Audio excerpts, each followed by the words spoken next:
शांति 22 September 2025 प्रातः मुरली बाबा कहउछंती मीठे बच्चे निज हृदय रे हाथ रखी निजे निजको पचार जे बाबा जहाँ शुणाउछंती कौन आमे सबु पूर्वरु जानिथिलो जहाँ शुणीछ ताकु अर्थ सहित बुझी खुशी रे रुह। निज हृदय रे हाथ रखी निजे निजको पचार जे बाबा जहाँ शुणाउछंती कौन आमे सबु पूर्वरु जानिथिलो जहाँ शुणीछ ताकु अर्थ सहित बुझी खुशी रे रुह। प्रश्न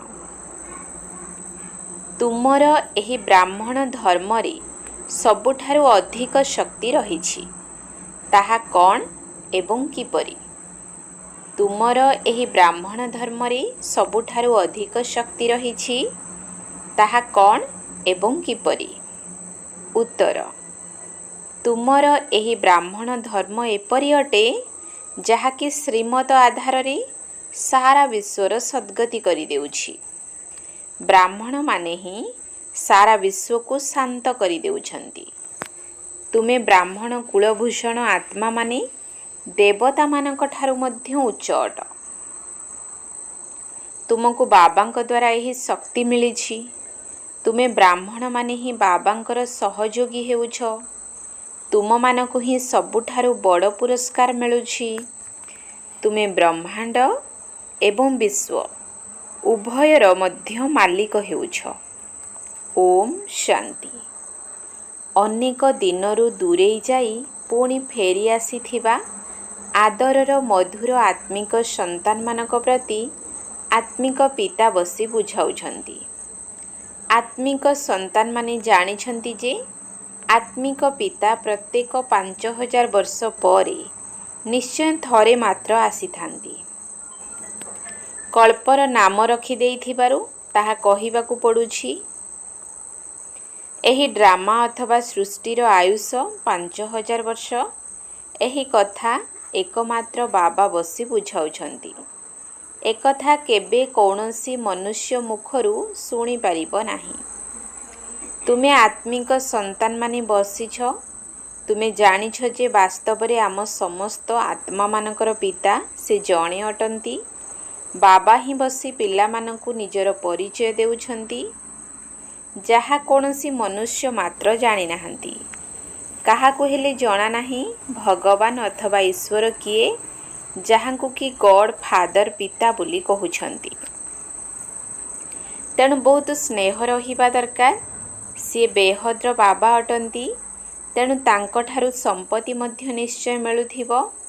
इंग्राजी रे सुंदर भावे कहउछंती हेभेनली गॉड फादर अर्थात ईश्वर आमर स्वर्गीय पिता। स्वर्ग नुआ दुनिया को कहा जाए एवं नर्क पुराणा दुनिया को कहा जाए। किंतु स्वर्ग को केही जानी नाहंती। सन्यासी माने तो मानु नाहंती। से माने केबे एपरी कहिबे नाही जे पिता स्वर्गर रचयिता अटंती। स्वर्गर रचयिता ईश्वर पिता एही कथा बहुत मधुर। स्वर्ग मध्य प्रसिद्ध अटे। तुम मानक बुद्धि रे स्वर्ग एवं नर्कर समस्त चक्र और सृष्टिर आदि मध्य अंतर ज्ञान घुरुछि। जेउ माने कि सेवा योग्य अट समस्ते तो एकरस सेवाधारी हेउ नाहंती। तुमे पुनर्बार निजर राजधानी स्थापन करूछ।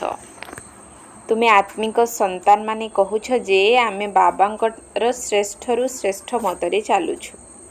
सर्वोच्च बाबांकर एहा श्रीमत अटे। श्रीमत भगवत गीतार मध्य गायन रहिछि। एहा हेला प्रथम नंबर शास्त्र।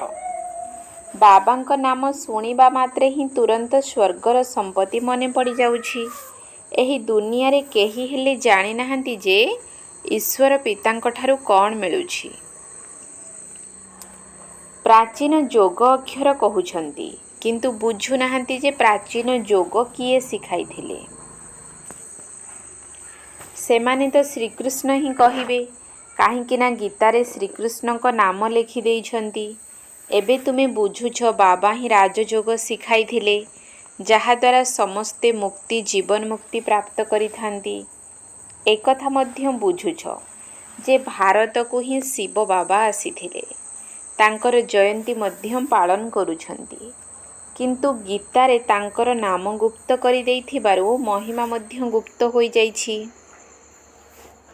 ଯାହାଙ୍କଠାରୁ ସାରା ଦୁନିଆକୁ ସୁଖ ଶାନ୍ତି ମିଳୁଛି, ସେହି ପିତାଙ୍କୁ ଭୁଲି ଯାଇଛନ୍ତି।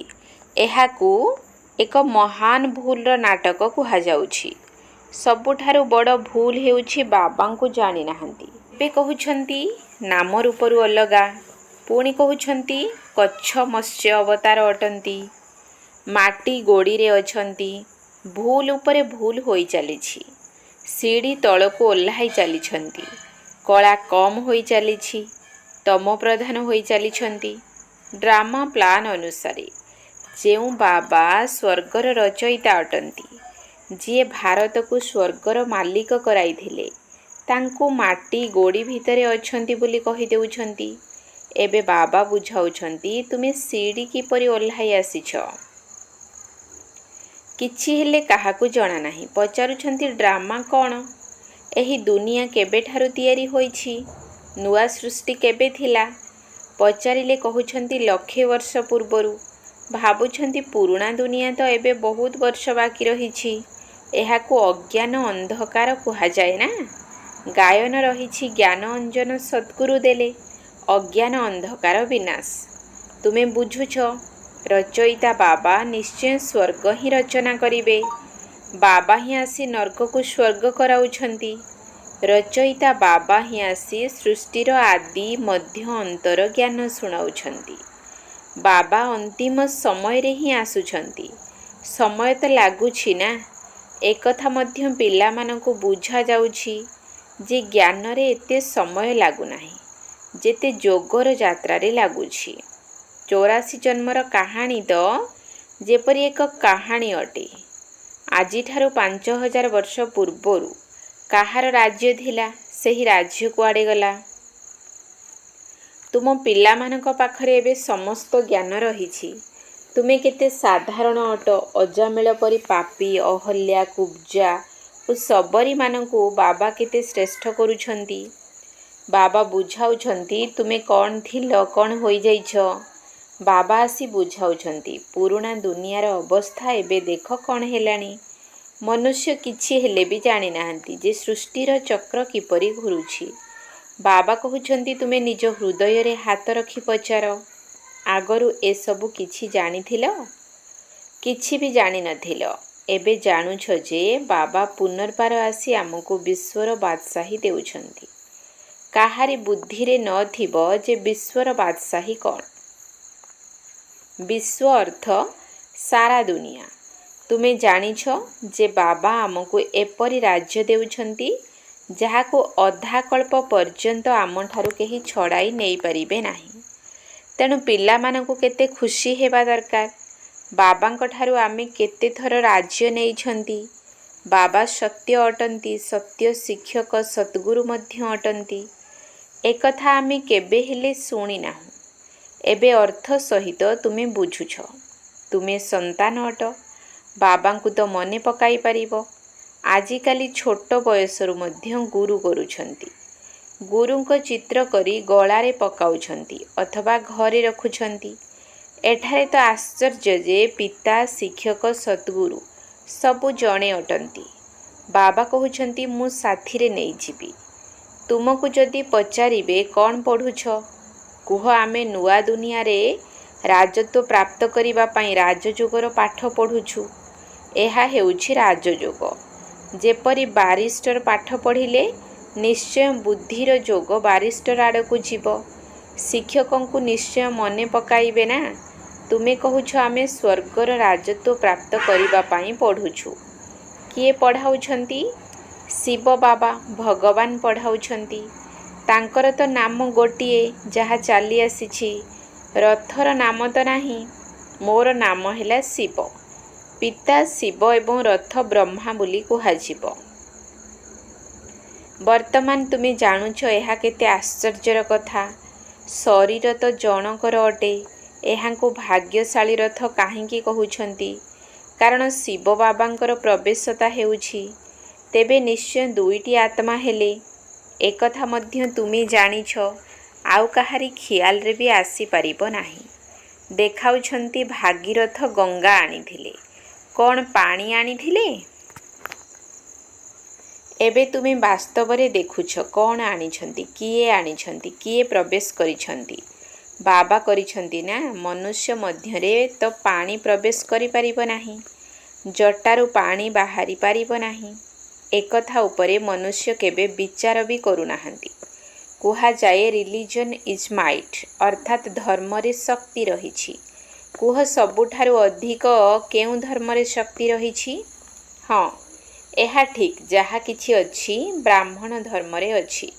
ଆଉ କୌଣସି ଧର୍ମରେ ଏତେ ଶକ୍ତି ନାହିଁ। ତୁମେ ଏବେ ବ୍ରାହ୍ମଣ ଅଟ।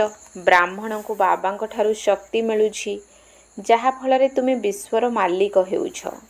ତୁମମାନଙ୍କଠାରେ କେତେ ବଡ଼ ଶକ୍ତି ରହିଛି। ତୁମେ ନିଜକୁ ବ୍ରାହ୍ମଣ ଧର୍ମର ବୋଲି କହୁଛ, ଏକଥା କାହାର ବୁଦ୍ଧିରେ ଆସିବ ନାହିଁ। ଯଦିଓ ବିରାଟ ରୂପର ଚିତ୍ର କରିଛନ୍ତି, କିନ୍ତୁ ତାକୁ ଅଧା କରିଛନ୍ତି। ମୁଖ୍ୟ ରଚୟିତା ଏବଂ ତାଙ୍କର ପ୍ରଥମ ରଚନାଙ୍କୁ କେହି ଜାଣିନାହାନ୍ତି। ବାବା ହେଉଛନ୍ତି ରଚୟିତା, ପୁଣି ବ୍ରାହ୍ମଣ ହେଲେ ଚୁଟି, ଅର୍ଥାତ୍ ସବୁଠାରୁ ଶ୍ରେଷ୍ଠ। ଏଥିରେ ଶକ୍ତି ରହିଛି। ବାବାଙ୍କୁ କେବଳ ମନେ ପକାଇବା ଦ୍ୱାରା ଶକ୍ତି ମିଳିଥାଏ। ପିଲାମାନେ ତ ନିଶ୍ଚୟ କ୍ରମ ଅନୁସାରେ ହେବେ ନା। ତୁମେ ଏହି ଦୁନିଆରେ ସର୍ବୋତ୍ତମ ବ୍ରାହ୍ମଣ କୁଳଭୂଷଣ ଅଟ। ଦେବତାମାନଙ୍କ ଠାରୁ ମଧ୍ୟ ଉଚ୍ଚ ଅଟ। ତୁମକୁ ଏବେ ଶକ୍ତି ମିଳୁଛି। ବ୍ରାହ୍ମଣ ଧର୍ମରେ ସବୁଠାରୁ ଅଧିକ ଶକ୍ତି ରହିଛି। ବ୍ରାହ୍ମଣ କ'ଣ କରୁଛନ୍ତି?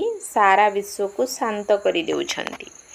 ତୁମର ଧର୍ମ ଏତେ ଶ୍ରେଷ୍ଠ ଅଟେ, ଯାହାକି ଶ୍ରୀମତର ଆଧାରରେ ସମସ୍ତଙ୍କର ସଦ୍ଗତି କରିଦେଉଛ।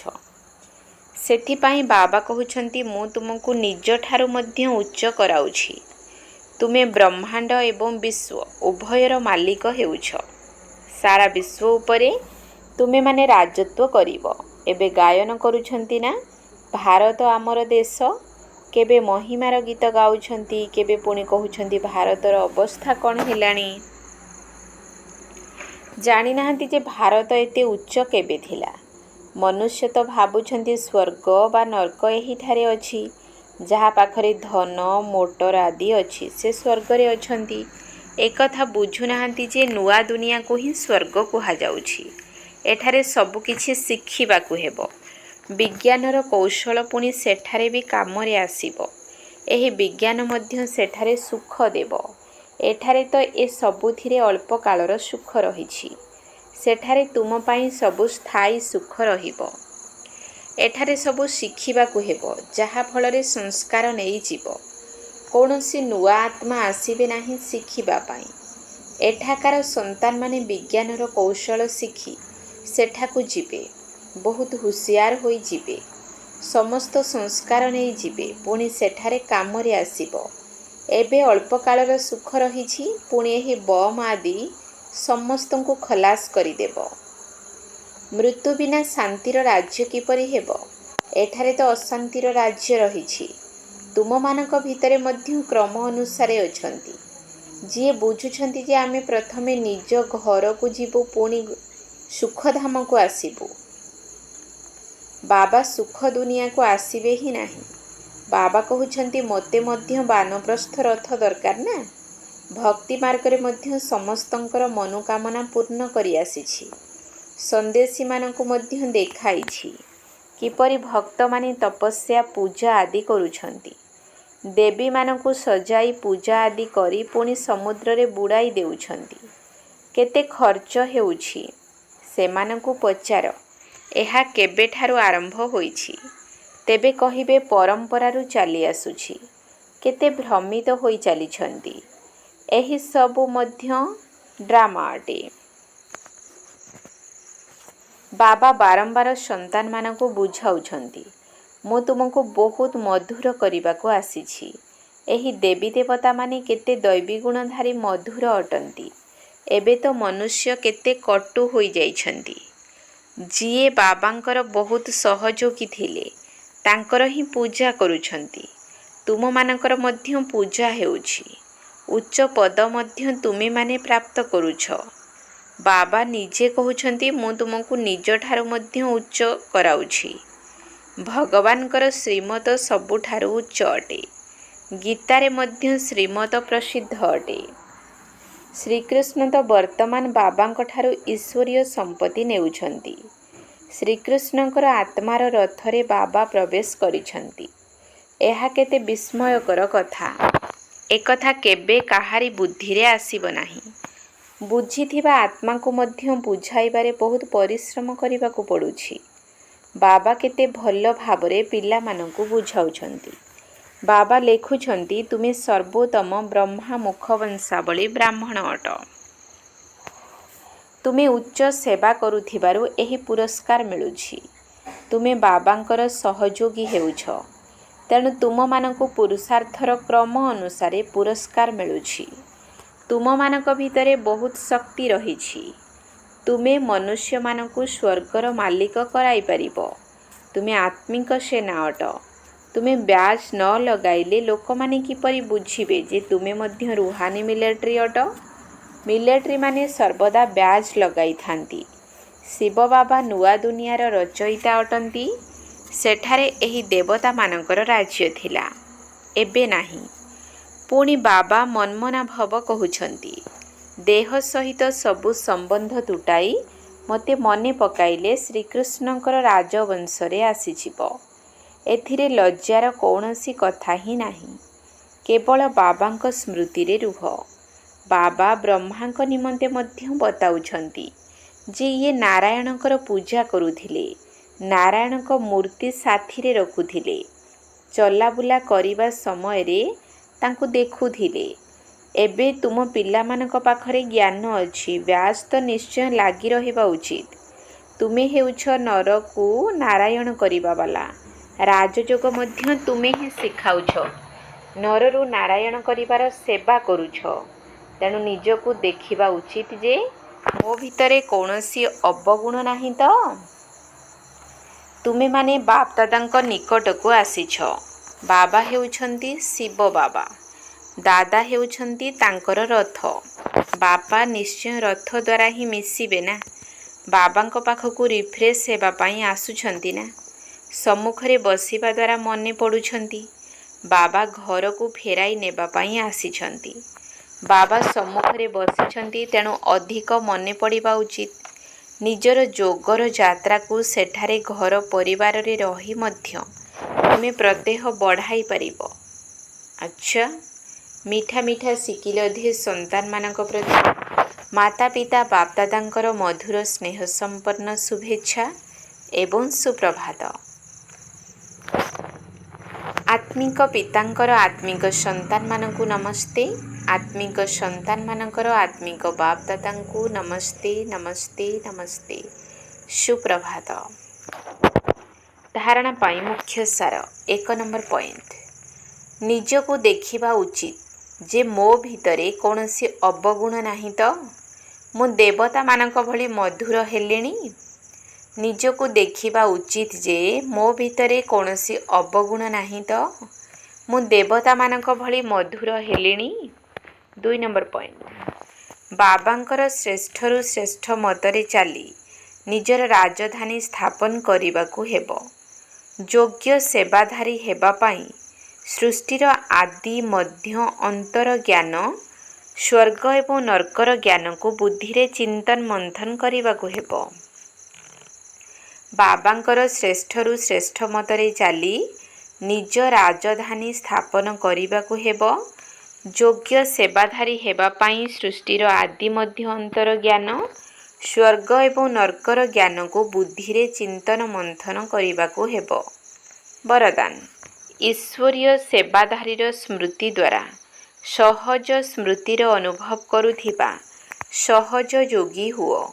ଈଶ୍ୱରୀୟ ସେବାଧାରୀର ସ୍ମୃତି ଦ୍ୱାରା ସହଜ ସ୍ମୃତିର ଅନୁଭବ କରୁଥିବା ସହଜ ଯୋଗୀ ହୁଅ। ଈଶ୍ୱରୀୟ ସେବାଧାରୀର ଅର୍ଥ ହେଲା ଈଶ୍ୱର ଅର୍ଥାତ୍ ବାବା ଯେଉଁ ସେବା ଦେଇଛନ୍ତି ସେହି ସେବାରେ ସର୍ବଦା ତତ୍ପର ହୋଇ ରହୁଥିବା ଆତ୍ମା। ସର୍ବଦା ଏହି ନିଶା ରହିଥାଉ ଯେ ସ୍ୱୟଂ ପରମାତ୍ମା ମୋତେ ସେବା ଦେଇଛନ୍ତି। ତେବେ କାର୍ଯ୍ୟ କରିବା ସମୟରେ ଯିଏ କାର୍ଯ୍ୟ ଦେଇଥାନ୍ତି ତାଙ୍କୁ କେବେ ବି ଭୁଲା ଯାଇପାରିବ ନାହିଁ। ତେଣୁ କର୍ମଣା ସେବା କରିବା ସମୟରେ ମଧ୍ୟ ଏହି ସ୍ମୃତି ରହୁ ଯେ ବାବାଙ୍କର ନିର୍ଦ୍ଦେଶ ଅନୁସାରେ ସେବା କରୁଛି। ତାହାଦ୍ୱାରା ସହଜରେ ମନେ ପକାଇବାର ଅନୁଭବ କରି ସହଜ ଯୋଗୀ ହୋଇଯିବ। ସ୍ଲୋଗାନ: ଯଦି ସର୍ବଦା ଈଶ୍ୱରୀୟ ବିଦ୍ୟାର୍ଥୀ ଜୀବନର ସ୍ମୃତି ରହିବ, ତେବେ ମାୟା ନିକଟକୁ ଆସିପାରିବ ନାହିଁ। ଯଦି ସର୍ବଦା ଈଶ୍ୱରୀୟ ବିଦ୍ୟାର୍ଥୀ ଜୀବନର ସ୍ମୃତି ରହିବ, ତେବେ ମାୟା ନିକଟକୁ ଆସିପାରିବ ନାହିଁ। ଅବ୍ୟକ୍ତ ଇସାରା: ଏବେ ଲଗନର ଅଗ୍ନିକୁ ପ୍ରଜ୍ୱଳିତ କରି ଯୋଗକୁ ଜ୍ୱାଳା ରୂପ କର। ସ୍ଥାପନା କାର୍ଯ୍ୟରେ ନିମିତ୍ତ ହୋଇଥିବା ଆତ୍ମାମାନେ ଯେତେବେଳେ ଜ୍ୱାଳା ରୂପ ଧାରଣ କରିବେ, ସେହି ଅନୁସାରେ ବିନାଶର ଜ୍ୱାଳା ପ୍ରତ୍ୟକ୍ଷ ହେବାକୁ ଲାଗିବ। ସଂଗଠିତ ରୂପରେ ଜ୍ୱାଳା ସ୍ୱରୂପର ଯୋଗ ହିଁ ବିଶ୍ୱର ବିନାଶର କାର୍ଯ୍ୟକୁ ସମ୍ପନ୍ନ କରିବ। ଏଥିପାଇଁ ପ୍ରତ୍ୟେକ ସେବାକେନ୍ଦ୍ରରେ ବିଶେଷ ଭାବରେ ଯୋଗର କାର୍ଯ୍ୟକ୍ରମ ଚାଲିବା ଦରକାର। ତାହାହେଲେ ବିନାଶର ଜ୍ୱାଳାକୁ ପଙ୍ଖା ମିଳିଯିବ, ଅର୍ଥାତ୍ ଯୋଗ ଅଗ୍ନି ଦ୍ୱାରା ବିନାଶର ଅଗ୍ନି ଜଳିବ। ଜ୍ୱାଳା ଦ୍ୱାରା ଜ୍ୱାଳା ପ୍ରଜ୍ୱଳିତ ହେବ। ଓମ୍ ଶାନ୍ତି।